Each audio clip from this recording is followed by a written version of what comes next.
ಅಪ್ಪ ಅಮ್ಮನ ರೂಪ ಬಣ್ಣ ಈ ಬುದ್ಧಿ ಜೊತೆಗೆ ಕೆಲವೊಂದು ಗುಣಗಳು ಕೂಡ ಬಂದಿರತ್ತೆ.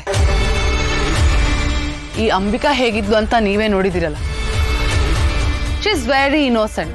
ಎಲ್ರೂ ಬೇಗ ನಂಬ್ತಾ ಇದ್ಲು, ಎಲ್ರ ಜೊತೆ ಬೇಗ ಫ್ರೆಂಡ್ಶಿಪ್ ಮಾಡ್ಕೋತಾ ಇದ್ಲು. She is an emotional pool.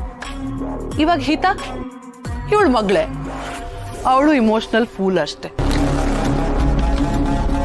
ಮಾಯಾ, ಏನ್ ನಿನ್ ಮಾತಿನ ಅರ್ಥ?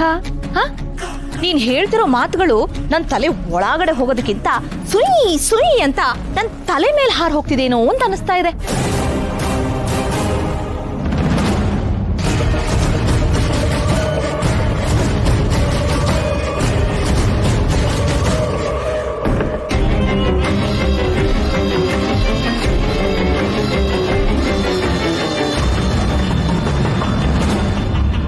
ಇತ್ತೀಚೆಗೆ ತುಂಬಾ ಹಾರಾಡೋದನ್ನ ಕಲ್ತಿದ್ಯಾ ಅಲ್ವಾ? ನಿನಗೆ ಹಾರಾಟ ಕಲ್ಸಿರೋದು ಆ ದುರ್ಗಾ ಅಂತ ನನಗೆ ತುಂಬಾ ಚೆನ್ನಾಗಿ ಗೊತ್ತಿದೆ. ಅಲ್ಲ, ಅಕಸ್ಮಾತ್ ದುರ್ಗಾ ಏನಾದ್ರೂ ಈ ಮನೆಯಿಂದ ಆಚೆ ಹೋದ್ರೆ ಏನಾಗತ್ತೆ ಅಂತ ಯೋಚನೆ ಮಾಡಿದ್ಯಾ?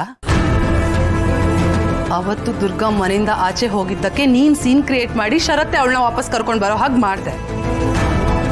ಆದ್ರೆ ಈ ಸಲ ಹಾಗಲ್ಲ. ಶರತ್ತೆ ಅವಳನ್ನ ಆಚೆ ಹಾಕೋ ಹಾಗೆ ನಾನ್ ಮಾಡ್ತೀನಿ. ಹಾಗಾಗ್ಬಾರ್ದಲ್ವಾ?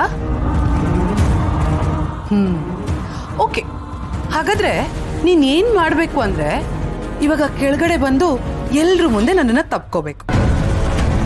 ನಾನ್ ಹೇಳಿದ ಮಾತನ್ನ ನೀನೇನಾದ್ರೂ ಕೇಳಿಲ್ಲ ಅಂದ್ರೆ ದುರ್ಗನ ಮನೆಯವರೆಲ್ಲ ಸೇರಿ ಮನೆಯಿಂದ ಆಚೆ ಹಾಕೋ ಹಾಗೆ ನಾನ್ ಮಾಡ್ತೀನಿ. ಹಿತನ ಕಿಡ್ನಾಪ್ ಮಾಡಿದ್ದು ದುರ್ಗಾನೆ ಅಂತ ನಾನೇನಾದ್ರೂ ಮನೆಯವ್ರ ಮುಂದೆ ಹೇಳಿದ್ರೆ ಅವ್ರು ಸ್ವಲ್ಪನೂ ಯೋಚನೆ ಮಾಡದೆ ಅವಳನ್ನ ಮನೆಯಿಂದ ಆಚೆ ಹಾಕ್ತಾರೆ. ದುರ್ಗಾ ಕೆಲಸ ಬಿಟ್ಟು ಹೋದ್ರೆ ನಿನಗ್ ಮತ್ಯಾವತ್ತೂ ಅವಳ ಮುಖ ನೋಡಕ್ ಆಗಲ್ಲ.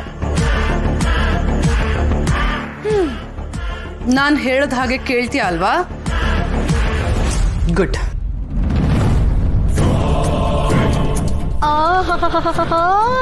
ಅಪ್ಪ, ಎಂಥ ತಲೆ, ಎಂಥ ಪ್ಲಾನು!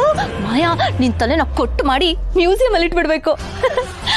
ಈ ತರನು ಪ್ಲಾನ್ ಮಾಡ್ಬೋದು ಅಂತ ಗೊತ್ತೇ ಇರ್ಲಿಲ್ಲ ಮಾಯಾ. ಅಲ್ಲ, ಆ ಹಿತ ನಿನ್ ಬೆದರಿಕೆಗೆ ಹೆದರ್ಕೊಂಡು ಎಲ್ಲರ ಮುಂದೆ ಬಂದು ನಿನ್ನ ಹಗ್ ಮಾಡಿದ್ಲು. ಆ ದೃಶ್ಯ ನೋಡೋದಕ್ಕೆ ಎಷ್ಟು ಹಿತವಾಗಿತ್ತು ಗೊತ್ತಾ? ನಾನ್ ಹೇಳದ್ನಲ್ಲ, ಅಮ್ಮನ್ ತರಾನೇ ಮಗಳು ಕೂಡ ಇಮೋಷನಲ್ ಫೂಲ್ ಅಂತ. ಬೇಗ ಅಟ್ಯಾಚ್ ಆಗ್ಬಿಡ್ತಾಳೆ.